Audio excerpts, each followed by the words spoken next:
ये लालटेन को बुझाने का मन के अंदर संकल्प ले ले। भारत माता की। मोदी जी को ताकत 40 के 40 सीट चाहिए विकसित बिहार और समृद्ध बिहार के लिए। चुनाव लालटेन बुझाने का है ताकि पारिवारिक जिम्मेदारी से बिहार के अंदर जो अपराध और भ्रष्टाचार का माहौल खड़ा कर रहा है, बिहार के बर्बादी का जिन लोगों ने कहानी लिखा, जातीय उन्माद पैदा करके जिन लोगों ने नरसंहार कराया और आज सैकड़ों विधवाएं जिनके कारण सिसक रही है।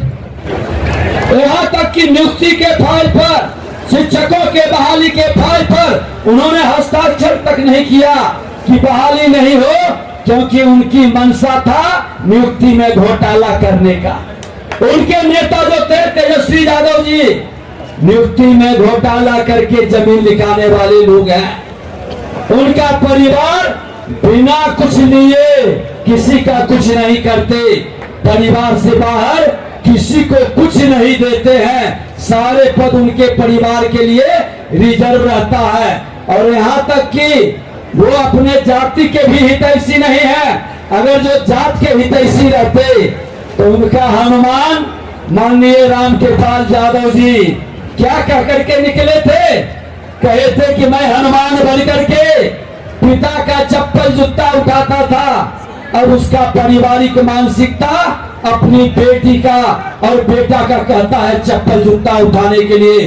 कोई भी स्वाभिमानी आदमी, कोई भी बिहारी पद के लिए पांव नहीं पकड़ता है और सम्मान के लिए स्वाभिमान नहीं छोड़ता है। ये राजद के लोग बिहार के स्वाभिमान पर चोट किया, ये जातीय उन्माद पैदा किया। अरे 15 साल माता पिता सत्ता में बैठा था, क्या उपलब्धि है? एक उपलब्धि भी बता दो।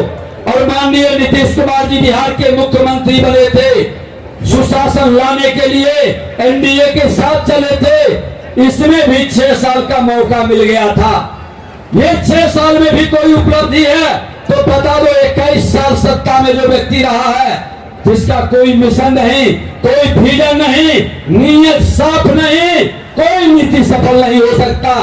सिर्फ पैसे की वसूली के अलावे ये कुछ नहीं कर सकती।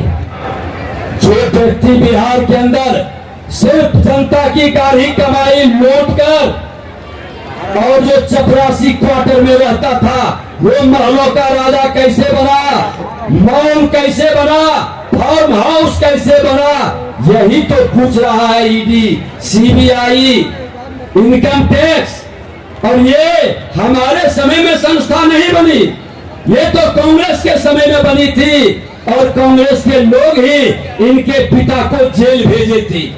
ये खरियाली आंसू बहाते हैं और कहते हैं भाजपा के जमाई है ईडी, सीबीआई, इनकम टैक्स। अरे भैया, वो भाजपा माँ भारती का सपूत है। माँ भारती के हाथ में पवित्र ग्रंथ संविधान है और संविधान के अनुकूल वो काम कर रहा है।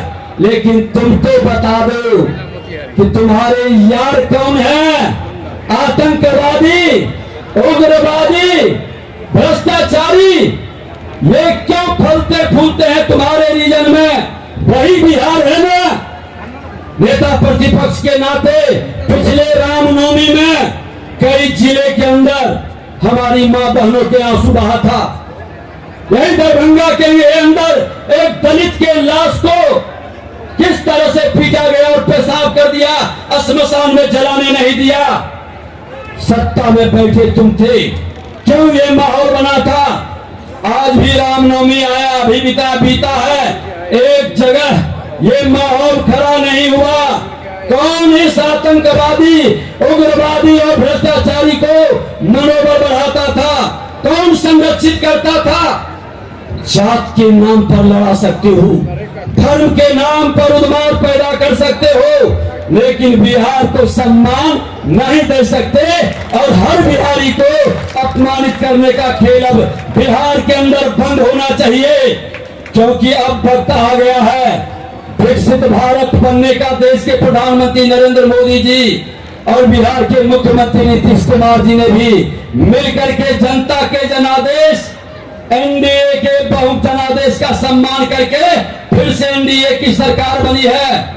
और मुख्यमंत्री जी ने तो कहा सदन में कि ये नहीं सुधरेगा, नेचर सिग्नेचर कभी नहीं बदलता है, ये सिर्फ कमाने और लूटने के लिए आया है, इसलिए इसको हम बाहर कर दिए। जो आदमी को एक बार नहीं 3 बार मौका मिला, माता पिता के बाद 2 बार पुत्र को, और तब कुछ नहीं कर सका, इससे कोई उम्मीद नहीं है। उम्मीद है तो देश के प्रधानमंत्री नरेंद्र मोदी जी के गारंटी पर विश्वास है, जो जात पात की राजनीति नहीं करता, धर्म की राजनीति नहीं करता। आधी आबादी अंधेला में हर घर तक बिजली पहुंचा दिया, आपके घर आवास बनाए